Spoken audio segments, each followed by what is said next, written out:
সকল মায়েদেরকে মাতৃদিবসের শুভেচ্ছা জানিয়ে আজকের ভিডিও স্টার্ট করলাম। জানি বছরের একটা দিন যথেষ্ট না মায়েদেরকে স্পেশাল ফিল করানোর জন্য, কিন্তু বছরের প্রতিটা দিন স্পেশাল করে তুলতে পারে সেই মায়েরই সন্তানেরা।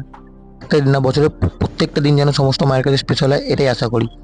এই বছর আজকের দিনে আমি যেটা করি সেটাই ভিডিওর মাধ্যমে তুলে ধরলাম। প্রথমেই চলে গেছিলাম কেকের দোকানে একটি কেক কিনতে। বেশি বড় না, ছোট একটি কেক নিয়েছি। নেওয়ার পর বেরিয়ে গেলাম বিরিয়ানির দোকানে। ভাই দাঁড়িয়েছিল প্রথম থেকেই, ওকে বলে দিয়েছিলাম আসতে, তো ও এসে দাঁড়িয়েছিল। বিরিয়ানি নেওয়ার একটাই কারণ, ভাই আমি মা ভাই বিরিয়ানি খেতে তিনজনই খুব ভালোবাসি, তো সেই জন্যই বিরিয়ানিটা নেওয়া। তো বিরিয়ানি নেওয়া কমপ্লিটই হয়ে গেছে। এবার বাড়িতে কেউ জানে না যে এই জিনিসটা করছি বা এরকম কিছু।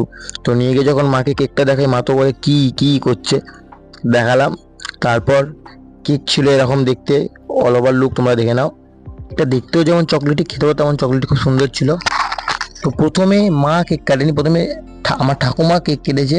যেহেতু ঠাকুমা মায়েরও মা বাবারও মা, প্রথমে সেই মায়ের হিসাবে ঠাকুমা কেকটা কেটেছে। বাবা কেক কাটালো, বাবা কেক খাওয়ালো।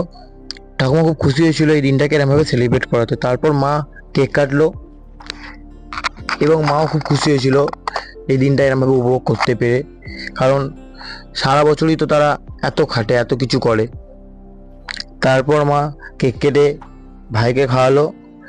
ভাই তারপর ক্যামেরা ধরলো, মা আমাকে কেক খাইয়ে দিল, আমি মাকে খাওয়ালাম।